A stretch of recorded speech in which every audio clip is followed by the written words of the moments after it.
You are a precious beast. Going about the work that you have, chomping on little bugs in the grass. Look at you go. Just one after the other. Chomping, chomping, chomping. You are a happy little guy. And it makes me happy. And I'm so glad you're here. I'm so glad I'm here. What a gift it is to be alive. If you weren't scared of me, I'd try to be your friend. But you probably are. Look at you go. TBTL. Excuse me, who even are you? Type A, I'm not. Comfortable, caring, and serious about a relationship, I am. We do not know each other. This is all happening so fast. Can I get pregnant from this? The backstory for that one I thought was like, you crazy frat brother. I keep hearing you say when you do the snort laugh that you got to stop doing the snort laugh, and I don't want you to stop doing the snort laugh. I love the snort laugh. It's a laugh. I love all the laughs. Mom, it's not real. It's a jib jab. Let the filibustering begin. Well, all right. Hello, good morning, and welcome everyone to a Tuesday edition of TBTL, the show that just might be too beautiful to live. It's a waste of time to do that. My name is Luke Burbank. I am your host. Please clap. Coming to you from Sunset and Wilcox here in Hollywood, California, where it is, it's actually, the June gloom got us today, my friends. Cloud fog. I know a lot of people were wondering. Yesterday we escaped it. Today we could not escape it. It's happening, and we're just going to have to deal with it here on episode 4,495 in a collector's series. Let the fun begin. Spent a good portion of yesterday sampling various mayonnaise recipes. Oh my God, that's so crazy. Why? And I've got a full report for all of you. Also, we have an update in the Great TBTL Billboard Hunt, and that is that we have a winner. We will today crown a winner. Somebody guessed the correct place in America, let's be honest, in Wisconsin, where there is a TBTL billboard, and we want to honor that person and tell you some fun stuff about the TBTL-a-thon. And here to help us with all of that is this guy, longest-running co-bro of the show, maybe best known for his depictions of the tall ships. The man who brought the rock and roll edge to the Eagles. He is Andrew Walsh, and he's joining me right now. Good morning, my friend. Good morning, Luke. I just want to say, this is sincere, by the way, and this isn't a build-up to a stupid Andrew joke, as you call them. You know what? Let's not be negative about my friend Andrew this early in the program. I love that this is your front-facing, Luke. In meetings, you call them the stupid Andrew jokes all the time. You're like, I'm sick of carving out time for stupid Andrew jokes. That's inward-facing, and what we're doing right now is outward-facing, okay? I'm just saying we need to be more transparent about your cruelty. No, I'm excited to talk about this billboard and the big reveal today, because the truth of the matter is, I've been so focused on some of the details of it, and which we have, I mean, from literally buying the billboard and setting up this whole ridiculous plan and coming up with the clues, which John gets most of the credit for. But, I think sometimes I lose sight of how it's actually affecting people, affecting our listeners. And I have now had the opportunity. Its impact on the American public. I got a text from a friend who's a listener who is like, I don't even want to give away her text. It was for private, but she was hinting around so hard at what the place was and was trying to trick me to tell her where it is. And then I was hanging out with Uber Jen last night, and I gave her some details on it. And I'm not going to lie to you. I hope this is okay. I broke protocol. I revealed to her the whole thing behind the Bono clue, and the look on her face. It was it became dark. The darkness on the face. She's like, that's not a clue. That's not a clue. What did you do to us? And I forgot. We're dealing with real emotions here. And now today is the big reveal. Is it possible that everyone who's not you and me, and maybe, by the way, our friend John Sklaroff, TBTL employee numero uno. He was king of the tuck-tuck sound. Is also joining us right now. Hey, John. I'm unmuting How's it him. going? Hey, John. Good. Sorry is about it possible, John, is it possible that only Andrew and me, I don't even know where you stand on this, thought that Bono thing was a good clue? Oh, don't you Genevieve didn't like it. Oh, don't you dare drag me into this. You remember, It was your idea. What do you mean? This is exactly how it went down. I said during a meeting, this is not a good idea. This is just the type It's a great idea. I said this is the type, because I do that a lot in meetings. You guys have my back on this. I will say, like, this isn't the idea. It's just an idea, like, that we should think about things in this way. And I remember specifically saying, this Bono idea is not a good idea, but let's just maybe start it to see if it spurs any better ideas. I threw it out there, and Luke, you said, no, that is it. That's the clue. No notes. I stand by that, by the way. I think, but what I'm hearing is when civilians, when it is revealed to, like, your normal American, non-TBTL employee, what the nature of that clue is, it's universally negative, the response. Yeah, because I'm starting to think I might have been wrong. The thing about clues is they're supposed to be helpful, not hurtful. What you're seeing is a bad clue. Stop the tape. I have to say, though, like, and, you know, peace and love to Uber Jen and Genevieve, who, by the way, did Genevieve tell you about the text that I sent her yesterday, Andrew? No. Interesting. What are you guys texting about? Maybe I'm adding to the pain about that shirt that she hand forged. Oh, yeah. And the fact that it didn't turn out to fit you. Do you know that I have not stopped wearing that shirt for up to 4 days, including yesterday on a television shoot? Oh, while I nice. was eating the mayonnaise, I was wearing the shirt that Genevieve made, and it was complimented. I was complimented on it by not only the producer of the story, who's a very stylish young person, probably maybe in their late 20s, but then the very stylish influencer people who were there, including hair and makeup, all complimented the shirt. I didn't. These are TV people. What did Jane Pauley say? I mean, this is the kind of thing that can make somebody. This. What does he say in The Jerk? When his name's in the phone book. This is the type of thing, your name in print, that can really make somebody. I mean, Andrew, like, I'm obsessed with the shirt. Sorry, John. No, don't be sorry, Andrew. Is mayonnaise on your, like, do not fly list? Is that one of your food foibles? Well, so yes, does that make it traditional. Does that make it extra more of a betrayal that he's doing it while eating I'm wearing mayonnaise? the shirt that was made for you whilst eating mayonnaise. No, I'm fine with all that. I'm actually very excited because I know that Genevieve worked really. I'm just not being funny and I'm just being earnest again. But no, Genevieve worked really, really hard on that and was disappointed that it didn't fit me. And it's as we say, it's a beautiful shirt. It's a beautiful. So what do you do with a beautiful shirt? Yeah, and we were talking about different people that it would fit, and I just don't think a lot of the people we came up with first it would have fit. And then when you were coming over the other day, Luke, just a reminder, it was my idea. Now, this one I will take credit for. I'm like, I think that it'll probably fit Luke because he's got a weird body. He's got weirdly small arms. Unlike my brawny arms that defy even we already the did most this bit. complex. We did this. You're right. I forgot. Yes. You know, we did this at Christmas. Okay, we don't. No, I am totally obsessed with this shirt to the degree that. Okay, so on Sunday, Adelaide and I were hanging out at the pool. I wore the shirt because it's a little larger on me, but it's comfortable for, like, being at the swimming pool. And then I got up Monday morning and I realized I want to wear the shirt again, but it's now starting to, you know, sort of smell like I've been wearing it multiple days. Yeah. I Dave Rossed it, Andrew. You and washed you know it in what the Dave sink. Rossing it is? I washed it in the sink. With your I delicates. washed the armpits of the shirt in the sink. I hung it to dry, and then it was still a little damp, and I wore it to the shoot. And what I sent Genevieve were what we call production shots.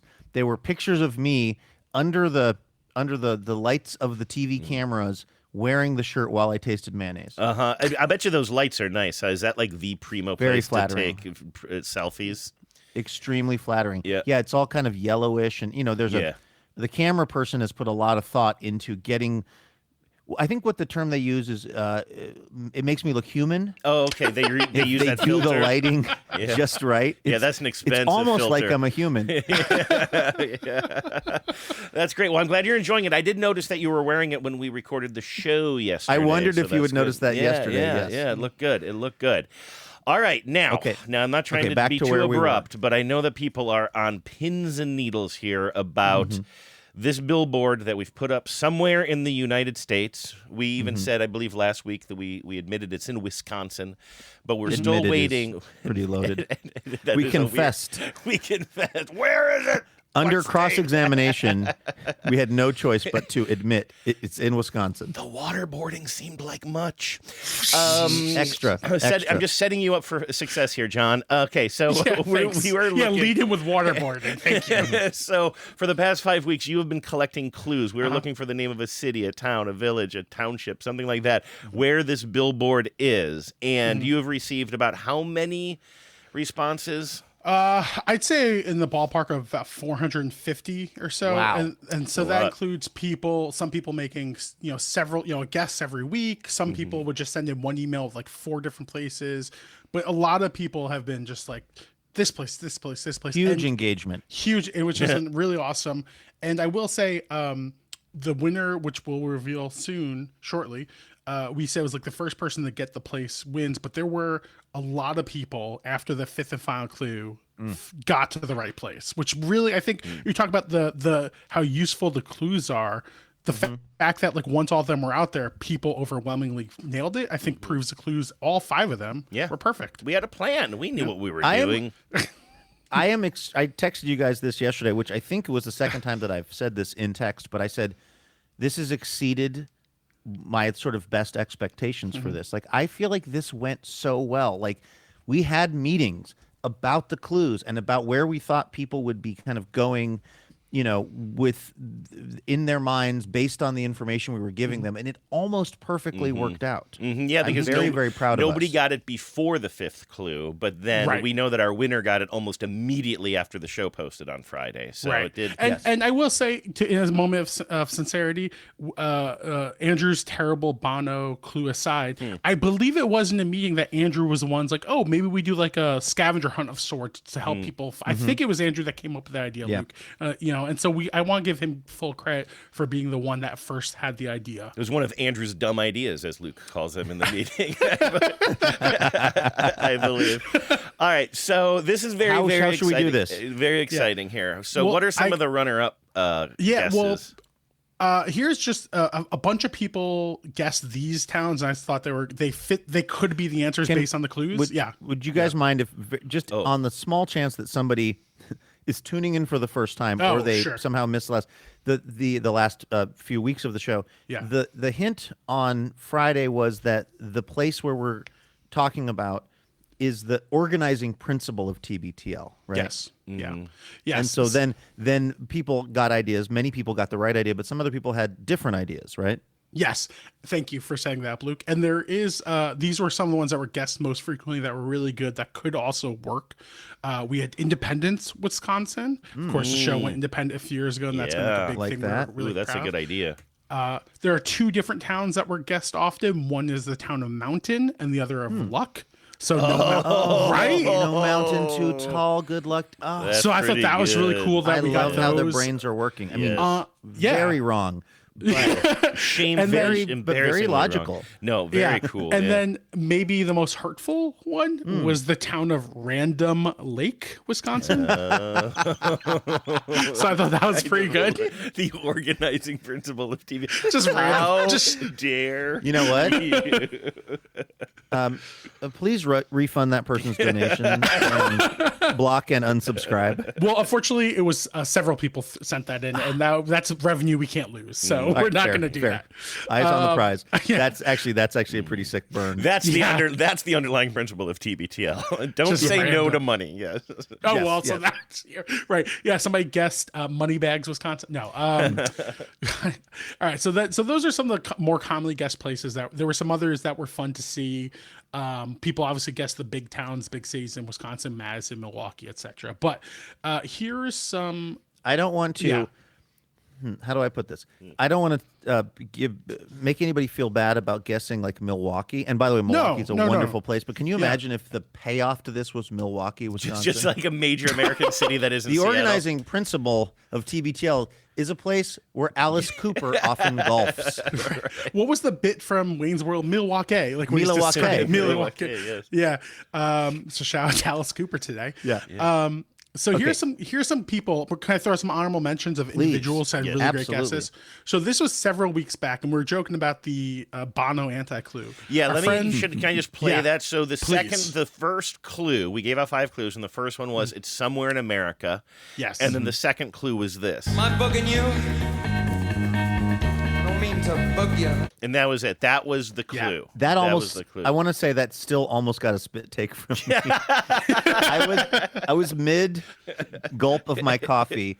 Yeah. And all these years later, Andrew, I still think that is a hilarious concept. It's funny. It's just not helpful. All right. Yeah. So that was a clue, and only Yeah. one person out of the hundreds of responses you got connected this clue with what we were going for. A couple people got it, but only one person got it before we declared Wisconsin. Okay. Like people got after that, but this one person, this was several weeks ago. Our friend Lauren in Jacksonville. Yeah, Lauren. Home Depot, Lauren, right? Yep. For identifying people. Lauren was the first to make the bugging badgering connection. Oh, the am badgers. The I badgering you? state. I don't mean to Am I badger you. Bugging you? Don't mean to Right. badger you. That's the clue. Correct. To bug is to badger. as That's well. the clue. And it's Obviously, the Badger If State. this were Obviously. what's it called, Andrew? What's the New York Times puzzle that's like associating different connections. connections? Yeah. It's Yeah. an the comedy speaks for itself. It's an easy connection. It's a self-fulfilling prophecy. Bugging is badgering. Bugging is badgering, and it's in the Badger State. That's why it was clue number Yeah. 2. We're trying to get you and to the Badger Bucky State. the Badger is the mascot for the University of Wisconsin. Uh-huh. So that was really proud of Lauren. How'd they get that Unfortunately, sweater on that Lauren badger, didn't by the get way? that. They have to cut it off. Have you seen, like, Bucky has like a turtleneck on, right? Yeah.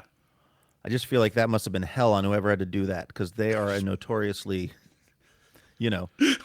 unpleasant animal. Well, I think that's their cousin, the honey badger, is what you're thinking. Of. The yeah. regular badgers, I think, are Regular very badgers friendly. are pretty chill. They'll take No, a I don't know. turtleneck. I thought you meant he was just or the Badger's just too swole under the sweater, and so it'd be like, He's not actually. You know what?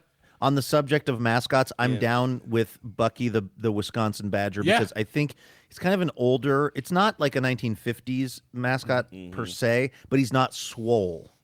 Oh, he's not pushing like out his the- chest though. Very pushing Yeah, out the no, that's a chest. good point. Yeah. That's a good point. But he's not like the Denver. He's not a buff No. cougar from the Denver Nuggets. No, boy, he looks grumpy. Yeah, you're right though. That's the problem with getting that sweater on. That he does not look like he doesn't he look was not, like he's was not a fan. okay. It's probably custom made, I would guess. It's probably custom tailored. I haven't even mentioned to you guys yet, and this is relevant because we have John here who is a basketball fan, but I entered a sort of a dream state on Sunday. I was texting with our friend Chris Hayes about this, which turned out this dream was dashed against the rocks of reality, but it was hoping, and peace and love to our friends in OKC, but it was hoping that the Oklahoma City Thunder would lose on Sunday in Game 7, and the Seattle would get an NBA team, and the new Sonics would win an NBA championship before the old Sonics did.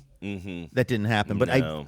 I went insane thinking what an awesome outcome that would be if Seattle got a team, because the Thunder, if I remember right, many years ago, maybe when they had Durant, John, they went in, they played in the finals and they kind of collapsed, right? In LeBron James's first or second title with Miami, they played the Young Thunder. It was like 2013, I think it was, maybe 2013 or 2014. They played. By the way, I've been Durant, trying to get Young Westbrook. Thunder as my nickname. You know, caught on. I was at the truck stop and I bought some Young Thunder pills. Yeah, I bet you did. It's next to the horny goat weed, right? So that was a very talented team with like a young Kevin Durant, young Russell Westbrook, and a young James Harden. Oh, you mean the Sonics? Yes. The Sonics, who had both Kevin Durant and Russell Westbrook. But yeah, I was like, somehow like some weird sort of, as a person who has been really checked out from the NBA, I was very committed to the Thunder not winning. And then again, I thought, the Seattle might get a team in this offseason. I think it's I think an announcement's coming soon because there's been a lot of hints. There's been a lot of hints. It seems to be a sort of a fait accompli, but Yeah. And then I was like, and now my new, the new thing animating my whole existence is the new Sonics winning before the old Sonics, but of course we didn't get there. Well, Sorry. condolences to you and every Seattle basketball fan. Thank you, my friend. Congratulations to any listeners in Oklahoma City. Absolutely. You know what? I don't hate on our friends in Oklahoma City who are just excited their basketball team won. I hope you enjoy that very much so. Okay, I interrupted this whole thing to say that. Oh, just to close the loop on something, we are bugging them. Just we're bugging the audience. We're badgering them. We're badgering them. Yes. All right. So shout out to Lauren for being the first to get that connection. Also, shout out to Cecilia in Atlanta, who guessed Adams, Wisconsin, and without giving away the reveal of the town we're going to be in yet, right next door. Very close. And like the fact that she got to Adams and like was like in proximity right there. I mean, not in proximity, in, how do I put this? Again, I'm not going to give it away, but let's just say that in conversation with a town representative from the actual town that we're doing it from, and you guys remember me saying this, he clarified to us that Adams is the bigger town. Yeah. He wanted to make sure that we didn't have our expectations were not too high for the real town, because they live in the shadow of Adams, Wisconsin. Right, exactly. They're constantly trying to establish their own identity. Yeah. So they answer the Cecilia phone and they're just like, "Are you looking for Adams? We're not Adams." Adams. Cecilia guessed Adams, Wisconsin. I wonder what the thought process was, like what our connection to Adams was. And Cecilia's email, I looked at it this morning again, because this was a few weeks ago that Cecilia guessed this, was like she sent in like 4 different town names, and that was one of them. Okay. I'm like, what? You were so close. Yeah. I mean, that's incredibly close. Yeah. But so shout out for like being physically right there. I'm sorry that was not the answer. Another huge honorable mention shout out goes to Emily out in Kirkland, Washington, who guessed, if I say the Home name, of the jeans. Yeah. Emily guessed a town in Tennessee. And when she sent in, she capitalized the 10 in Tennessee. That's like cool, but that's not the relevant part here. This was after, by the way, the 3rd clue that we gave out. This was somewhere in America, bugging ya.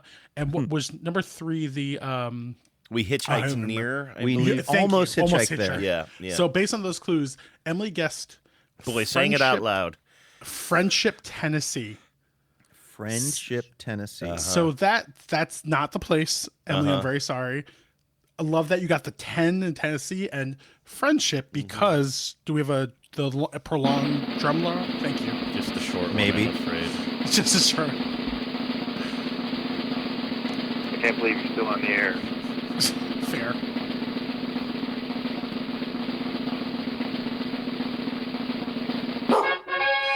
The winner is Lisa in Chicago, who was the first to guess Friendship, Wisconsin. There you Friendship, Wisconsin. Why am I surprised by this? Luke is not. It's like I'm hearing this for the first time. Yes. You approved the billboard buy, Luke. I absolutely did. Friendship, Wisconsin is where the billboard is. That is where the billboard is, and I have some other big news for the listeners as well. This isn't where the billboard will be. Eagle breaking news. Sorry, I'm all over the map here. This is where the billboard is. The billboard is up. John sent me some photos yesterday. They are going in the newsletter, which I'm sending out tomorrow morning. Actual photos of our actual billboard in actual Friendship, Wisconsin. It exists IRL. Yes. Yes, it does. People are driving past it as we speak. People are driving past it and interacting with it, hopefully. People are driving past it without any awareness that this cost us thousands of dollars. It wasn't that expensive. The big part of this was finding a billboard we could afford. I am now in the expectation. I literally think I thought it was. Well, that's good. That means we're a little ahead of the game for the next thon. Exactly. I had a $3,000 sort of debit in our account. No, we did better than that, I believe. Not that. Yeah, significantly better than that. Yeah, nice. So we do have a billboard in the wild that is out there right now. I mean, there is a chance that tens have passed this billboard and just haven't noticed it. That's a thing that I've been thinking about, Andrew, which is, I am often the advocate for us doing the absolute minimum in self-promotion, but I think this was brought up in a meeting, in a TBTB meeting, which was like, even a TBTL fan driving by the billboard might be forgiven for not clocking that it is a TBTL Yeah, when billboard. your own listeners who know that you've been spending just tons and tons of time talking about this billboard and turning it into a game, the fact that a TBTL listener could actually pass this billboard and not notice it really speaks to our marketing skills, I believe. Now, you guys, now that we've established that the billboard is in Friendship, Wisconsin, that Lisa in Chicago, our friend, who, by the way, Yes. when she was Lisa in Oceanside, we went and did an episode of TBTL from her parking lot. Our friend Farron showed up as well. Who could forget? Now that we've established that Lisa is the winner and will be receiving a handsome mini billboard, possibly signed by us, TBD on that.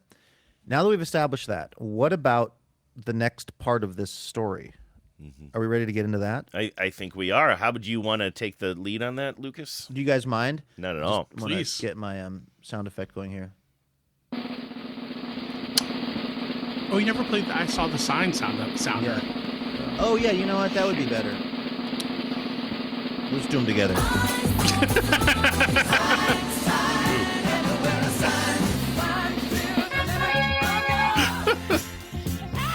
The reason that we have the billboard in Friendship, Wisconsin is because that is also where we are doing the TBTL-a-thon from this year. We are essentially, I don't want to say taking over. That sounds militaristic. It really but does.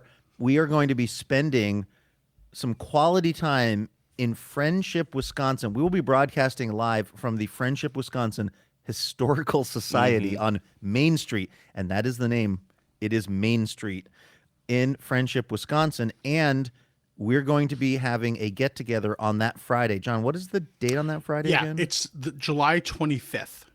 That's the We Friday. have rented out, I believe, a picnic shelter. A pavilion. A pavilion Yeah. in Friendship, Wisconsin, and we will be getting together with any folks who can make their way to Friendship, Wisconsin, maybe people who happen to be at the Wisconsin Dells, maybe in a water slide as they hear this. Just come in your wet swimming trunks. Absolutely. Just That's what I'll be flopping wearing. up. Yes. So we will be broadcasting from Friendship, Wisconsin in July all week from the Friendship Historical Society, and then having a get-together, a picnic. It is free of charge. Is it BYOM? Is it bring your own, food? We have not When I talked realized about this bring at your all. own meat sounded kind of gross. Anyway, Yeah, we'll we figure could- that out. We'll talk offline. This is exactly what you didn't want me to do, Andrew. Literally, you said, "Can we not get bogged down in the details?" Because I'm getting into who's bringing what frankfurters. I really apologize. Is anybody I bring? apologize. I'm sorry, guys. Just one question: is anybody bringing veggie dogs? No, we don't know. We don't I'm even so know sorry, what time Andrew. it starts yet. I had one job and I failed it. And Who's was bringing to- the solo And it was cups? to not say something too. It wasn't I even know. to say I something. apologize. No, I don't know why I did it's that. fine. So here's the deal. Starting on July 21st, that's when we are going to be starting our live YouTube broadcasts. If everything Yes. goes according to plan, we'll be doing our TBTL-a-thon starting on Monday, July 21st, from the heart of downtown Friendship, a tiny one Exactly. one But not block Main Adams. Street. Not Adams. Not Adams. Although it is in the Luke, not to. Yeah. I don't even know if you care. I don't think that you're going to make this correction, but it's the Adams Historical Society that we're going to be in because it's Adams County. So it's Correct. Technically, we're going to be in the Oh. Adams Correct. Historical Society We'll cut in this all out. downtown Friendship. Exactly. But it's going to be real cute. I believe we are even going to be broadcasting from a place where we can just look out a giant window on Main Street and watch the passersby as we do our thing. Hopefully, we'll be taking phone calls from the tens of listeners and broadcasting it live on YouTube. And then to cap things off on that Friday, the 25th, after our final broadcast, we'll be gathering in the park under the pavilion. Yeah. What's the scoop on napkins on Friday? You said you were bringing them, Luke. That's right. I already That's know your what shirt you're responsibility. going to wear. We already Oh, that's a I really mean- good picnic shirt, actually. That is. I could also lie down and people could place things on me. Yes, if need exactly. be. That brings in a different kind of cultural touchstone there. Anyway, yeah, I'm very excited about that. And I was going to tell you guys, I don't know if you noticed it or not. Hopefully I didn't have too much panic on my face, but I literally panicked about 5 minutes ago. We were talking about the billboard, and we've been planning this for so long, and we've known kind of secretly, I guess, that the billboard is tied up with the TBTL-a-thon. I think a lot of people were kind of making that assumption. And I thought that earlier in this conversation, I might have just let it leak that we were going to Friendship for the thon. I'm not even sure. Did I? Not that I remember. I didn't. Okay, good. Because I was like, suddenly I was like, I can't even remember what I've said to whom at this point. So it just feels good to have this all off of my chest. You know what? No more secrets. Andrew, you're only as sick as your secret. Exactly. And this is a pretty sick secret. Yeah. We can now just get into the sunlight on this and celebrate it. I think this, like, literally might be the most excited I've been for a TBTL-a-thon, and I really mean that. Like, we've had some fun adventures. Australia was obviously a big one. I was apprehensive about the hitchhiking plan that year that we did that. Then we've done some where we kind of just like hunker down in one location. I think the idea that we will be broadcasting from literally the heart of Friendship, which is I think that's, John, you said that actually a good number of people, when they heard that the place we were going to do the show or that the billboard was going to be is the organizing principle, a lot of people guessed Friendship. I feel very proud of that, if that makes sense. Like, I love that that's where people's minds went, because it indicates that really is the organizing principle of this show is friendship. And in the current version of America we live in, I feel like there is not something more important than friendship and looking out for each other. I almost feel emotional talking about it. The point is, I'm very excited about this. Yeah, overwhelmingly Friendship was guessed, and then followed by Random Lake. So that's right. Keeping us humble. That's the two sides of the same coin, I suppose. That's right. Can I just real quick say again about the 25th? Like, save the date if you think you can make it. Great, but like we're still working out details to save your inbox, Andrew, specifically. If you do want to badger someone about it, you can send me emails. Oh, sorry, I apologize. Mosquito someone about it. Feel free to send me emails. I'll happily respond. Like, we honestly just don't have a ton of the details ironed out right now. But maybe we should set up at some point, maybe in the next week or so. Should we set up some sort of a optional RSVP situation so that you can get a sense of how many people are coming? Maybe how many napkins I have to bring. Right, exactly. Watch for that, and maybe upcoming shows, and maybe a newsletter once we get that thing set up. And again, I think we're keeping it really affordable, right? Like under $100 a ticket, right? Like $79. Is that what we ended up on?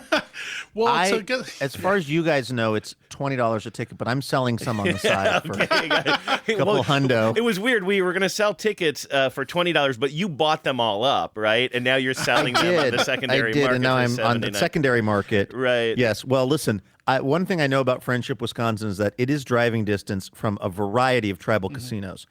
And I am going to need a little cash to execute my plan out there. But no, I mean, obviously, just to be very clear, that's obviously a joke. No, this is just a picnic in the park, and it's free.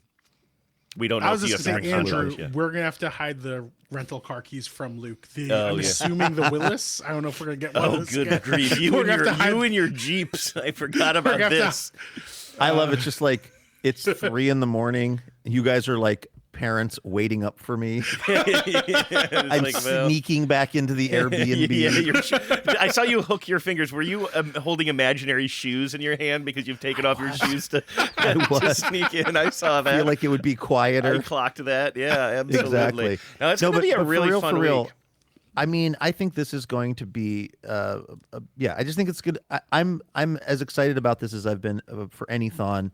And it helps that I think we're going to be in downtown Friendship. I've been interacting with the folks that run the Historical Society, which for future reference we will only call the Friendship Historical Society, despite its actual name of being Adams County, I think, right? Yeah. Like I've been talking to Michael over there.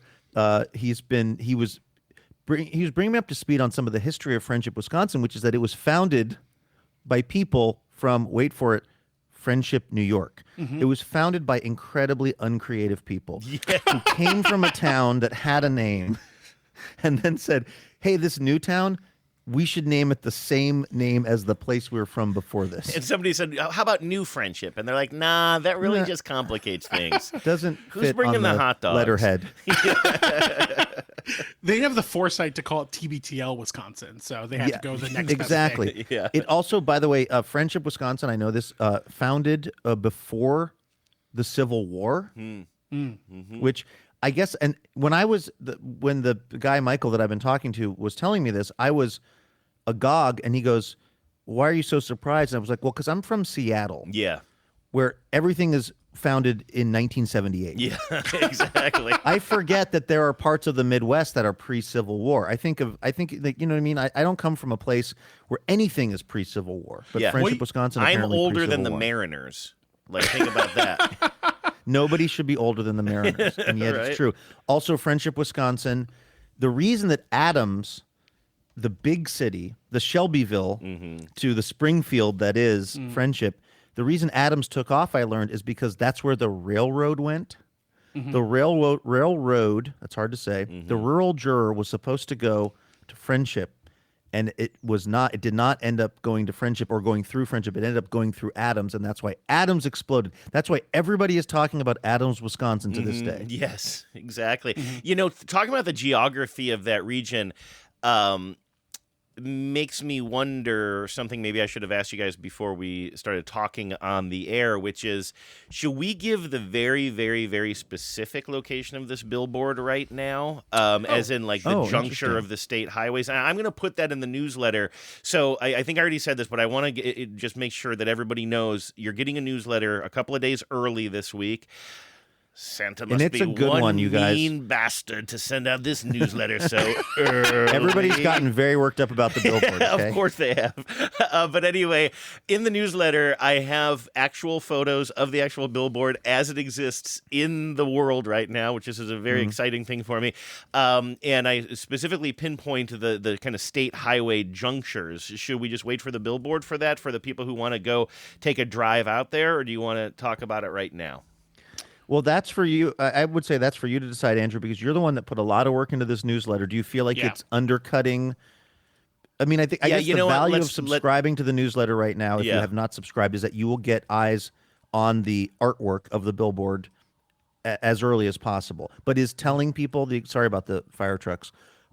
Is it telling people where it is? Is that going to undercut the billboard tomorrow? Or sorry, the newsletter tomorrow? You know what? I'm going to be, let's be a little bit withholding here. That way, because if we give the specific, I mean, I don't know if we have anybody who cares that much, but if we give the very, very specific location right now, there is a chance. It's a very, very small chance, but there is a chance somebody could scoop the newsletter. Somebody could drive out there, take the photo, post it on social media, and then that devalues my hard work on the newsletter. So we will give the specifics tomorrow. Okay, good. In favor of withholding, Andrew, somebody, I don't have their name in front of me, emailed the guests. They got Friendship there, like one of the later guesses, and they specifically said like, oh, it's like 90 minutes or an hour away from me. I can't wait to drive past it. So people are definitely already planning their pilgrimage. Okay. I wonder who, I know this will hit the Sten's like Facebook page or other places, the Slack. Yeah. I wonder who the first person will be to be posing for a photo in front of the billboard. Yeah, because it'll probably not be us, huh?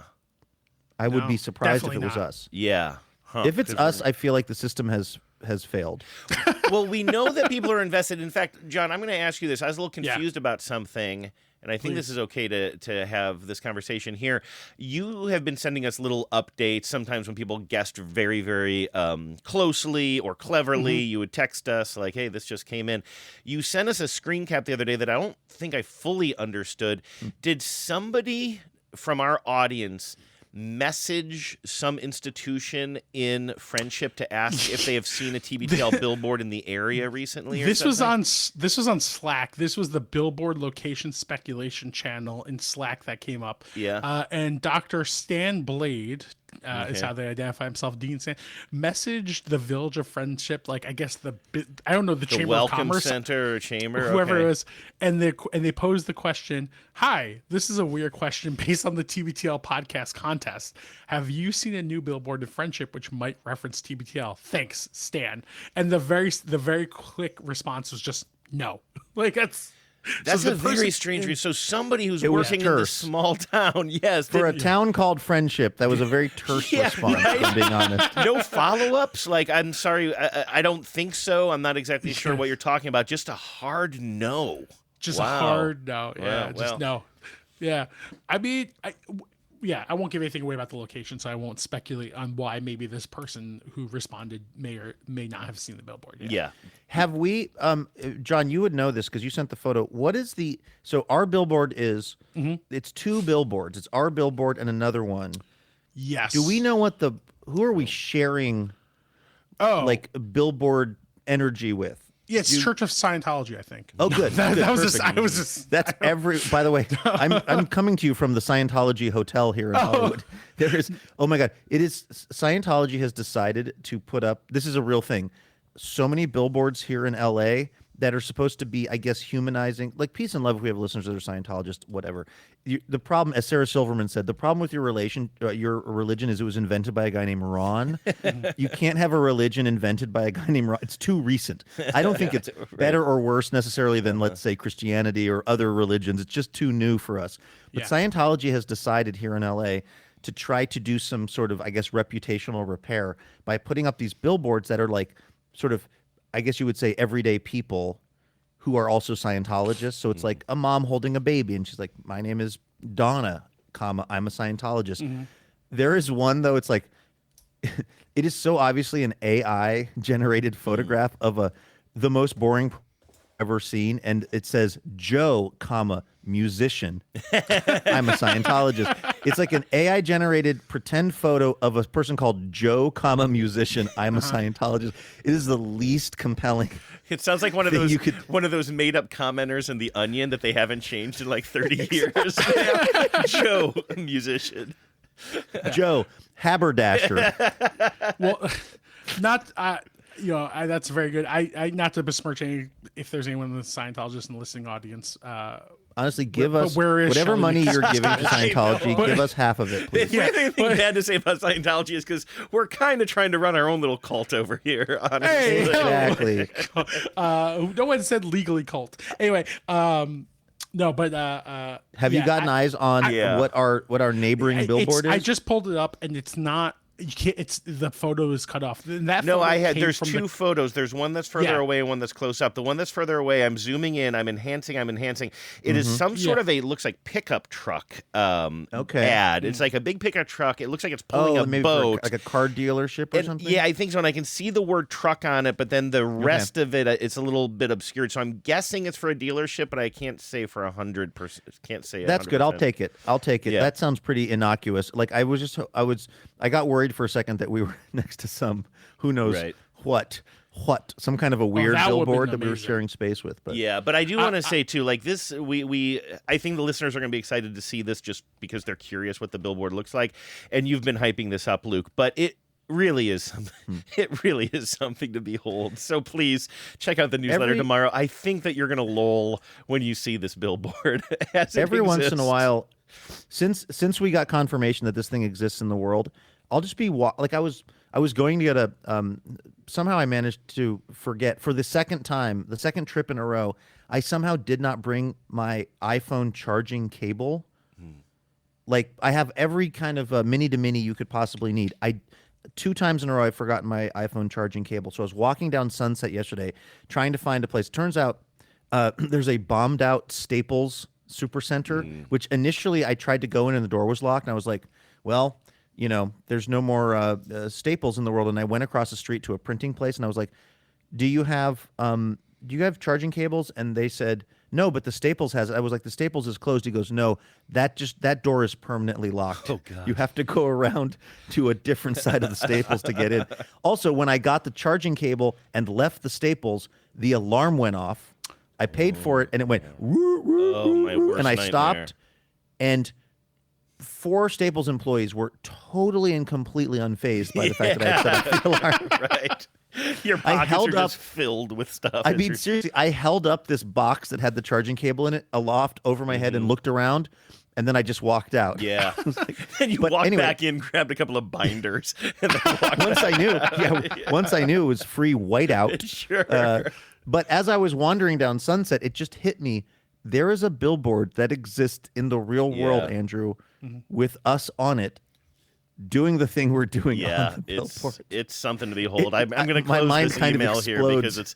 because the photos are kind of distracting me, to be honest with you. So anyway, that'll be the final reveal of this thing, other than who's going to bring the hot dogs, is like tomorrow's Napkins. email. People will Don't find forget about napkins. God, it just keeps piling up. Yeah. So anyway, keep your eyes peeled for that. Or if you haven't signed up for the newsletter yet, go to tbtl.net and there's a special tab for the newsletter. And the newsletter will also eventually contain more information about the event on the 25th. In coming weeks, yeah. Yeah. Not this week's, but Yeah. So it's good, even more incentive to sign up. Great. Well, I have to say, I mean this really and truly, to both of you, to John and Andrew, thank you so much for all your work on this. Like, this has gone so much better, as I've already said today, so much better than I even expected. I have done zero of the work on it. You guys did all of the work, and I really appreciate it. Like, this has been I posed for, well, I mean, is that giving something away? I don't know. Luke is Luke. A photo. It turns of Luke out, is you on guys, the billboard. my face is on the billboard. Mm-hmm. Yeah. We can confirm that. But no, seriously, you guys both did so much work on this, and it's been a delight. Like 17 years in on this thing, it takes a lot to delight me. I'm pretty dead inside, and I'm delighted by this, and I appreciate you both for this. If we're being sincere for a moment, can I just real quick say also, like, to piggyback on that a little bit, Luke? Aside from the general mayhem and terribleness of the world right now, media and public media is really going through it. And there's been like APM, a lot of, we know some former colleagues and friends that listen to the show. I know they've had rounds of layoffs, and it's like really scary. People are very upset, and there's a lot of like crappy things happening there. And so like taking this leap to do this with you guys a few years ago was very scary. And it's like every day it's like validating. And the Billboard in particular is very much so, because not to besmirch anyone at APM, we've done that before, and I'll do that with a couple of beers. I'll do that. One of my favorite hobbies. Yeah, I'll do that with a couple of beers and me Talking to you, Nate Toby, or whatever. But like, I know this was something that like when obviously the joke around the Spiros billboard was something where this kind of was the impetus of this, but you guys had mentioned like this was something you tried to get APM with their absurd amount of money for a nonprofit public media company has. Like, this would be a drop in the bucket for them to buy the Spiros billboard and or something like that. And there was something they never wanted to do, even though you guys were like, oh, this would be a fun, quirky thing to do. And the fact that they shot it down, and years later, and now we're this independent thing, you guys were like, yeah, it's something we had talked about, we want to do. The fact that we get to say, you know what, screw it. Like, we're going to go get a billboard. Like, we can just, we can sponsor and an affordable team. one too, because we care about the listeners' money. Yes. Yeah, we do. But like, we can sponsor a Little League team. We can get a billboard. We can just like do these things. And especially in this moment where public media is just like really going through it. And I feel bad, obviously terrible there's a lot of great journalists and people working in public media, but, if it's really gratifying, satisfying, and you talk about getting choked up, Luke, like if this is only possible because people are listening to this show, or like, yeah, this makes me happy. I connect with the show. These guys are my imaginary radio friends. And like, I want to throw my dollars behind this because they do things that make me laugh, like buy a billboard in Friendship, frickin' Wisconsin. So that's been really cool. I don't know, sorry to go on a tangent, but it's been really, awesome. No, man, I hear you. I hear you, and I feel the same way. Like, I don't know if we can say that like TBTL is ascendant. I don't know what the latest download numbers we're look like. stable. What I know is that we're stable and that this is working. And like every time I try to tell, like yesterday when I was at this mayo taste off, I was like trying to explain to folks there about the podcast and stuff. And it's like, I'm so proud of this. And also like, yeah, it's working somehow all these years later because of the donors, and in a time when, as you said, John, like stuff like this, particularly actual public media, is just is suffering, mightily. The fact that somehow this thing is working and we get to keep doing it, and we have the resources to have an affordable billboard in Wisconsin, and that we can fly to Wisconsin and then go make a surprisingly large donation to the Adams County Historical Society. More on that. Yeah, well, we have plenty of time to talk about that. By the way, how much do oversized checks cost? Because I feel like we need to present them with an oversized check and then not sign the back,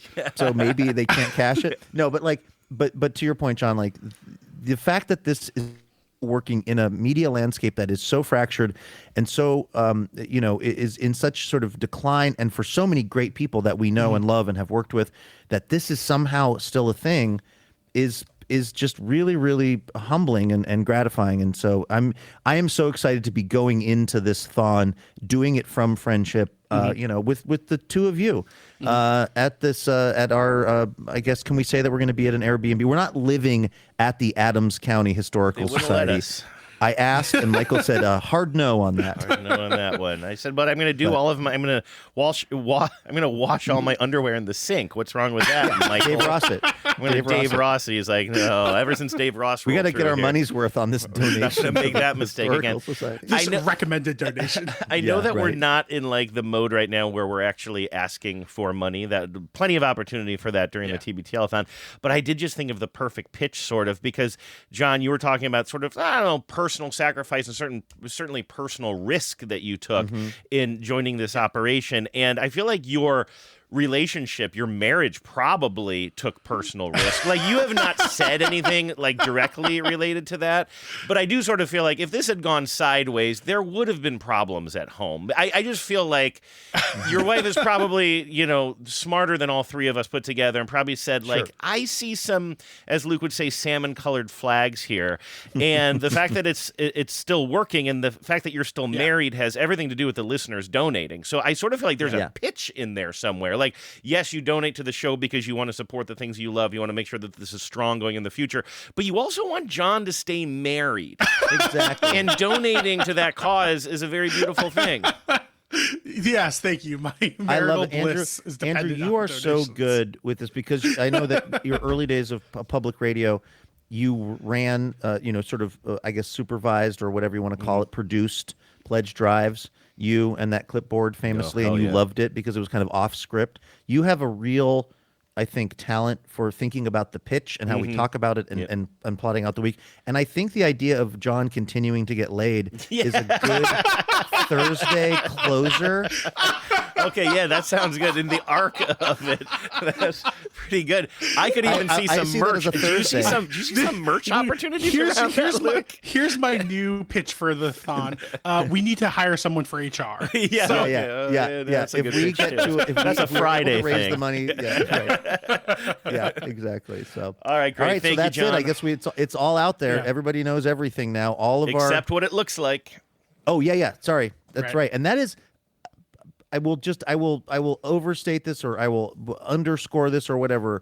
It is so funny. You really, really, if you're not subscribed to the newsletter, please do, because I defy you to not laugh when you see this billboard. And maybe cry a little bit too. Yeah, sure. Well, that's going around today. It really is. Thank you, John. All right. Hey, John, thanks, man. We really appreciate you. Great talking to you guys today. All right.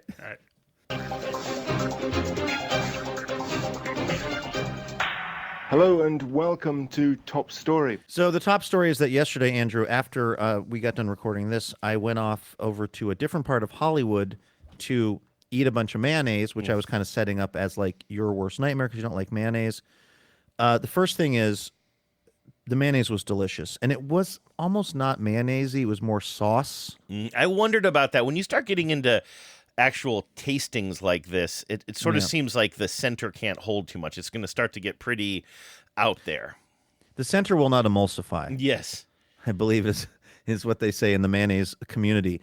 It was there's a chef, and I guess food influencer kind of sounds a little, I don't know, flimsy. I don't think that's fair to describe this person, but there's a woman named Molly Boz who is a chef and a really talented food person who has launched her own line of mayonnaise. It's called AO, and that's what I was tasting. I was tasting like 4 or 5 different kinds, and they were delicious. But you would have liked these, Andrew, because there's so much stuff in them.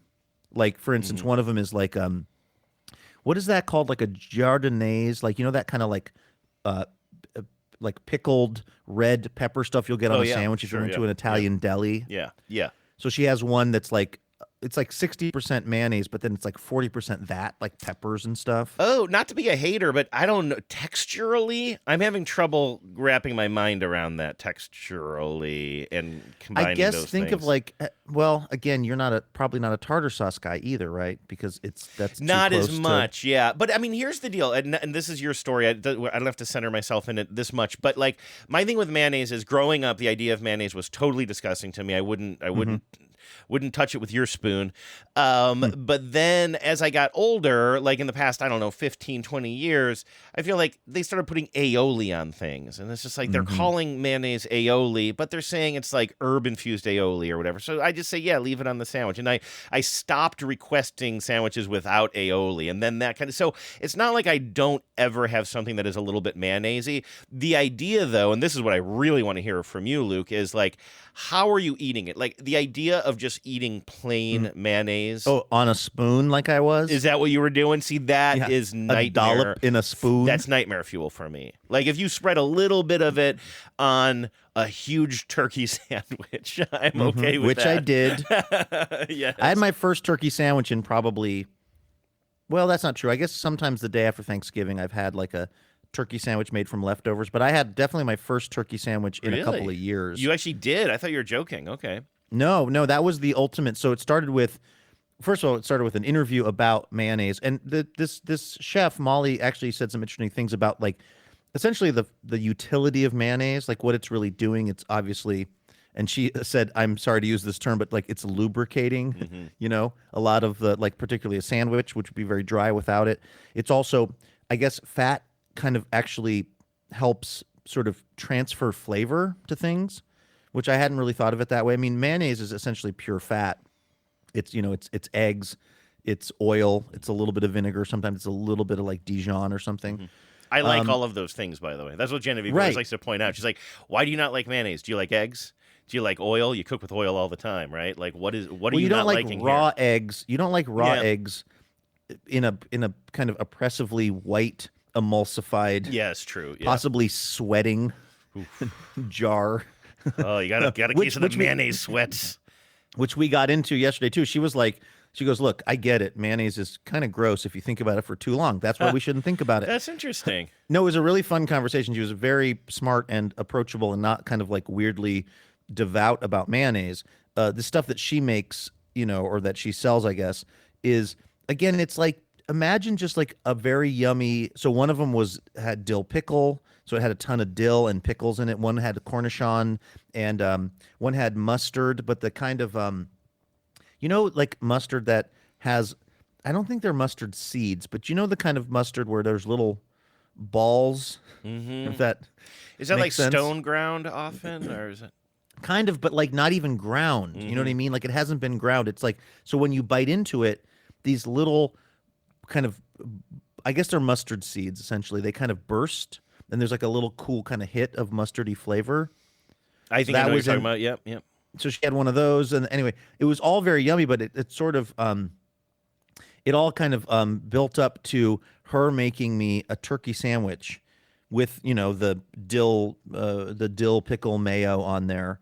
And let me tell you, my friend, when I bit into that turkey sandwich, I mean, again, we're filming this. This is a very talented chef / food influencer. We're in a beautiful kitchen in Hollywood. And so everything is going for this sandwich experience. And, but even so, I bit into the sandwich. And what I said to one of the producers was I wanted to smoke a cigarette after I ate the sandwich because, A, I don't eat turkey sandwiches very frequently. It was perfectly made. It was so delicious. I may have to put turkey sandwiches back on my approved food list because it was so incredibly good. I was like, how have I not been eating turkey sandwiches for this long? This is so good. That sounds really good. You're making me hungry. You know what you're making me miss is Tubbs. We used to talk about Tubbs so much on this show. Mm-hmm. This is the sandwich shop that was in the Lake City area here in Seattle that I got kind of obsessed with. People were talking about Tubbs for a long time, and not the hot tub rental place that used to be in the U District where you could rest in power, rent it by the 15-minute by the block. Hour. Yes, or half hour if you sweet talked them. Right. Oh God. Anyway, I became kind of obsessed with that place during the pandemic, and like they had really good well, I guess all sandwiches are sort of handmade, but I think their thing was they kind of toasted it. They used really good ingredients, and they always had some sort of I think again herb-infused aioli on them that I would always opt into, and I would get those sandwiches and then find a good place with a view in my car during the pandemic and gobble one.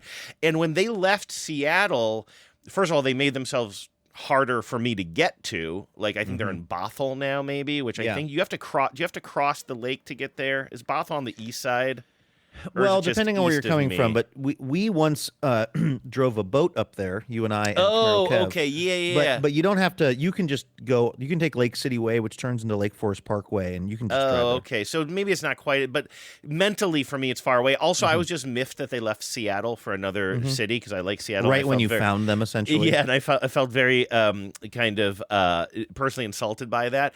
So anyway, so I've never gone back, but honestly, this conversation is making me so dang hungry. I just want to go get a Tubbs sandwich right now. It was so good.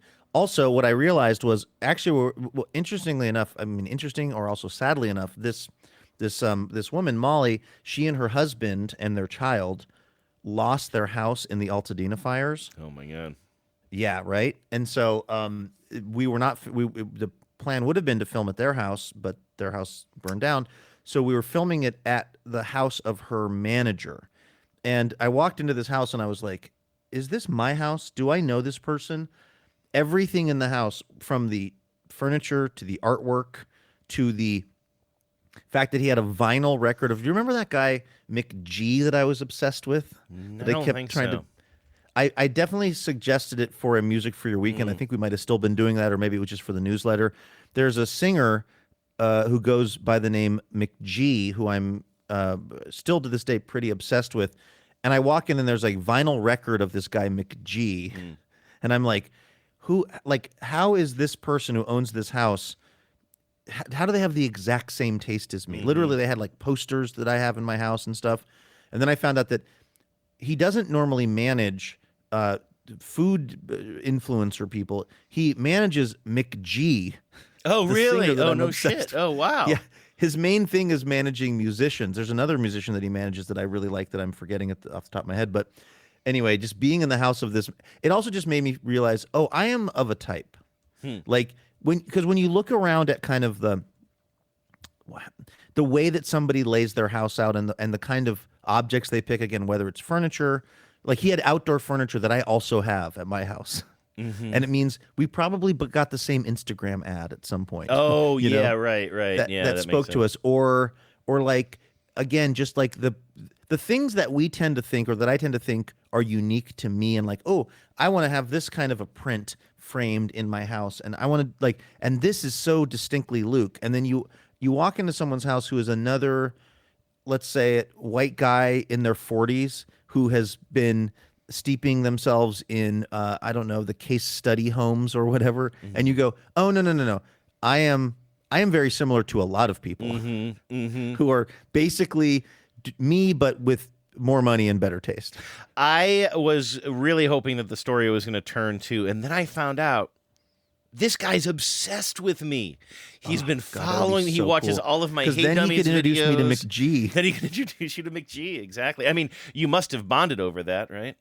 He wasn't there. Oh, he wasn't there. And I was just telling, home. there was two things that I was obsessed with telling everyone at the shoot yesterday. One, Genevieve made the shirt I was wearing. I literally told everyone. And two, I love McG, the singer McG, and nobody gave a shit about it. They had other things. The guy who manages McG was in fact not there. Oh man, did you leave him a little note? Did you put a note under his pillow?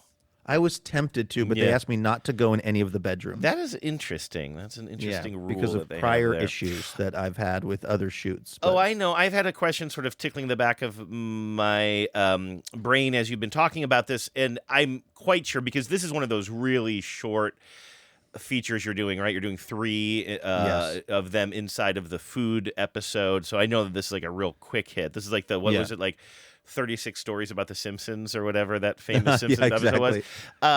That was a parody of Shortcuts, right? I feel like it was Shortcuts. Yeah, but think I we've also talked feel about like this. But then wasn't there also like a little Tarantino nod in there as well? I feel like there might have been one of them might have there been was like a Zed's Dead baby kind of a deal. That's right. Yeah, which always made me wonder if it was also sort of influenced by kind of Tarantino kind of doing that kind of stuff. But no, Luke, you know what? It's not Shortcuts. It's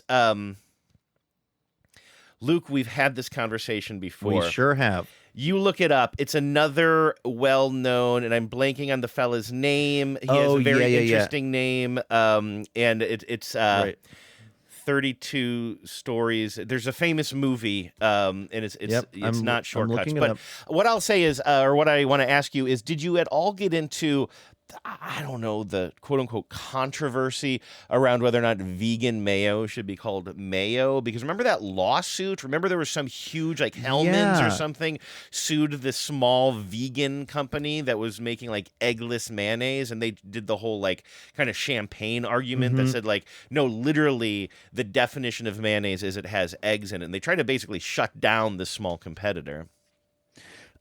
32 short films about Glenn Gould. Glenn Gould is the name. I don't know why I think that's an interesting name, but that's exactly Isn't Glenn what I was Gould, thinking. wasn't he a pianist? I think Glenn Gould was a concert pianist. Okay, that sounds right too.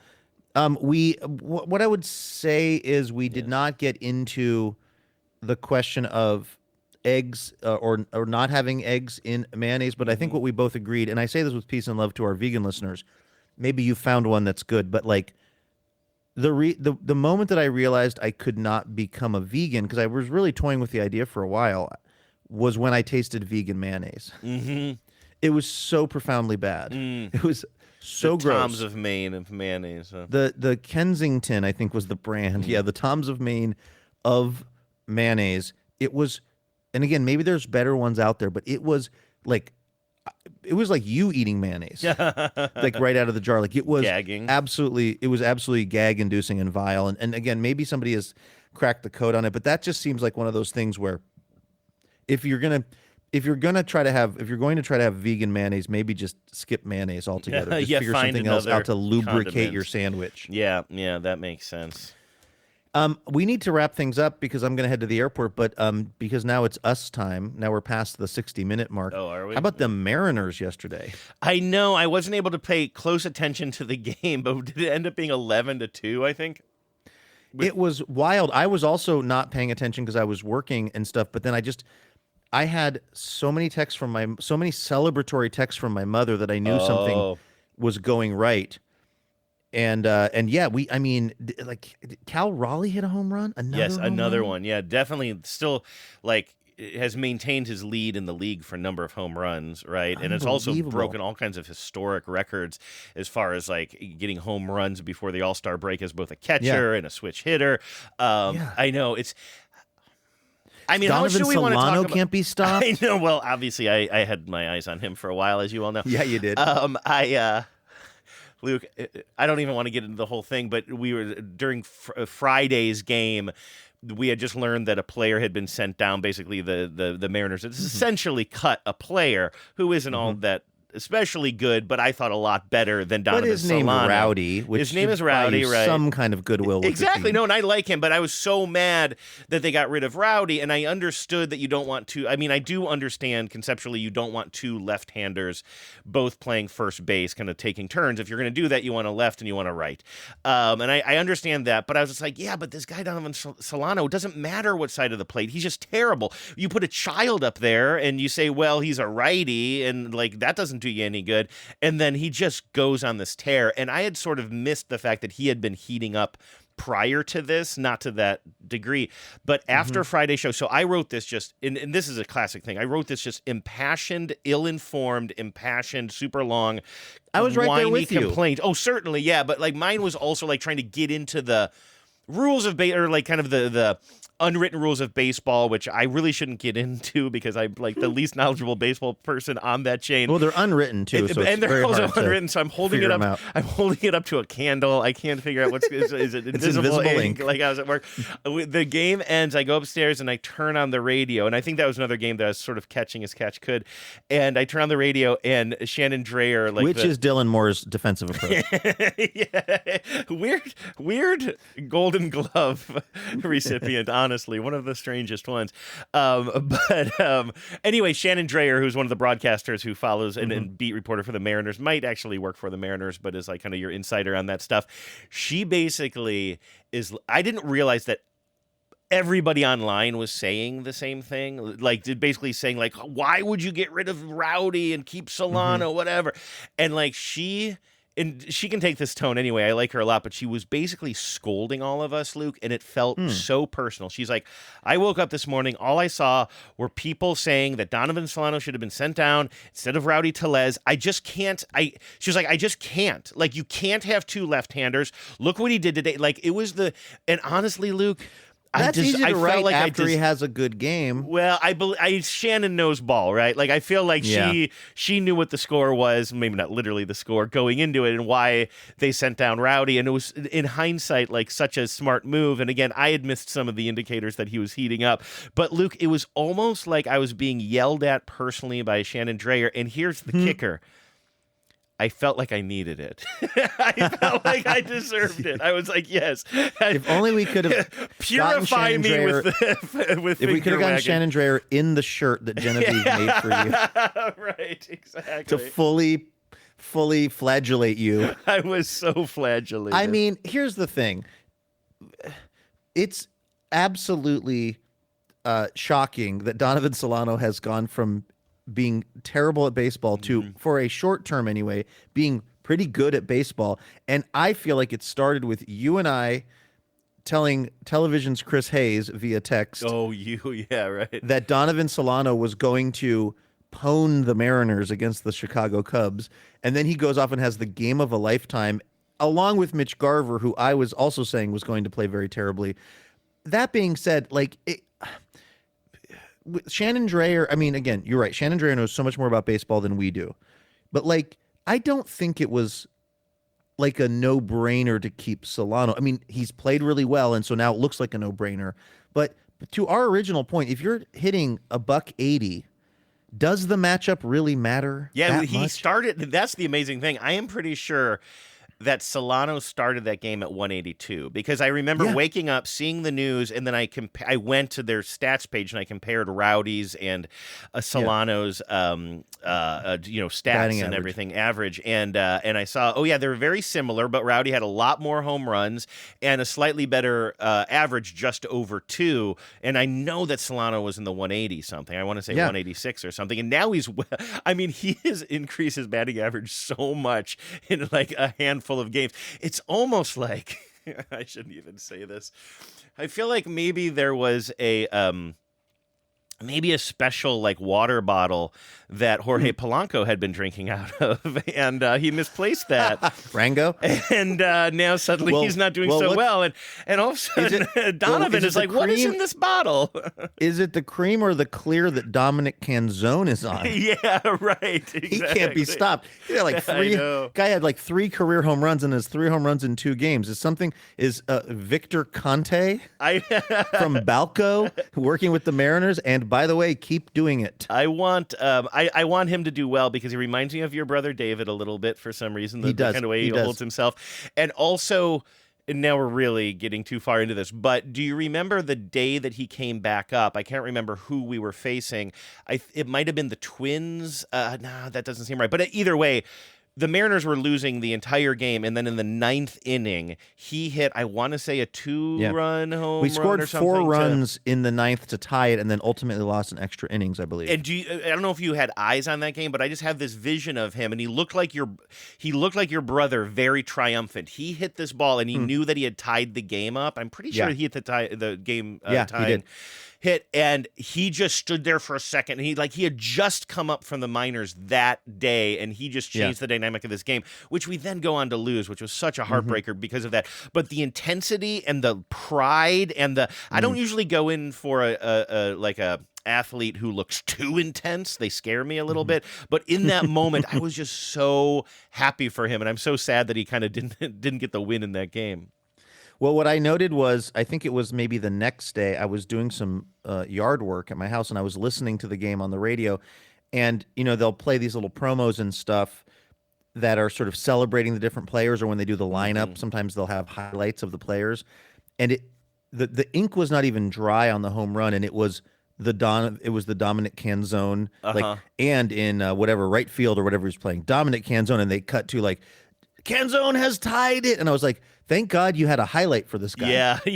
Because they were probably. You're right, because they were probably doing the lineup introduction, right? And I was like, play a clip if we were doing this person. yesterday, you literally don't have a Dominic Canzone highlight to play. In fact, what did they play when they said his name? They might have pulled one from a previous year, because the night before, they do that on the radio every night. They say, here's tonight's starting lineup, and then they play a clip, a highlight clip, a very short one for each player. So what did they do on the first night that he came up? I don't even know. I heard it the second night when he had hit the home run the previous day, so they finally had a clip. It was perfect. What do you do? What were they doing for Donovan Solano up to a week ago? Yeah. Or sorry, you know what I mean? Yeah, right. Did they have Solano? It's a field. The throw to the ball goes to second. It goes to first, not in time to get Solano out. Fielder's choice. Solano also in that Friday game. I mean, we were just so. Solano had 2 unassisted double plays in that game. Amazing inning enders. Donnie Baseball. He is officially Donnie Baseball now. And funny. By the way, I asked, and you listen. You let me down on Monday because I wanted you to reference your amazing Donovan Photoshop work where you Photoshopped Donovan Solano's face onto a Donovan record.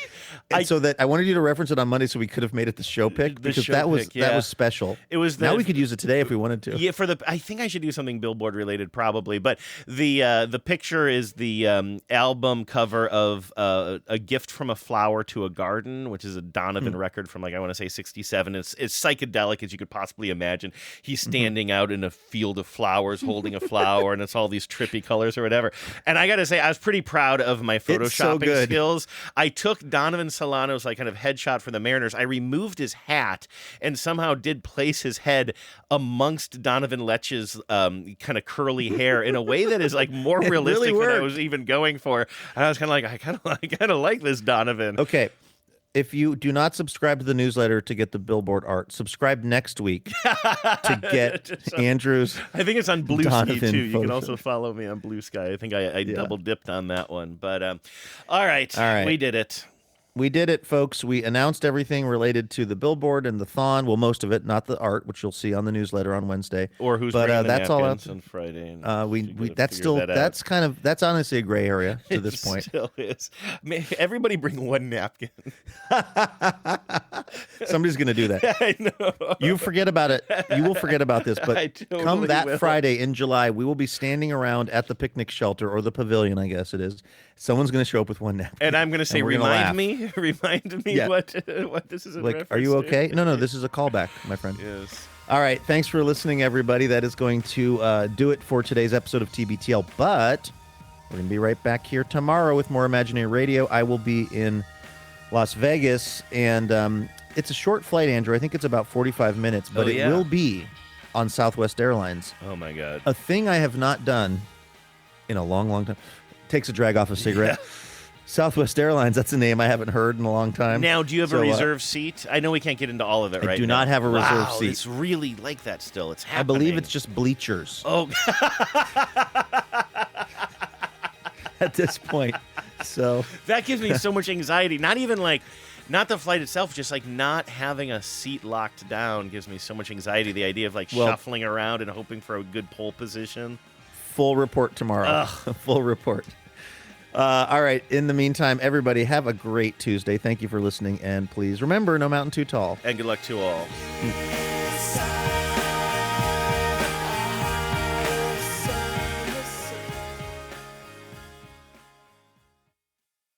Am I bugging you?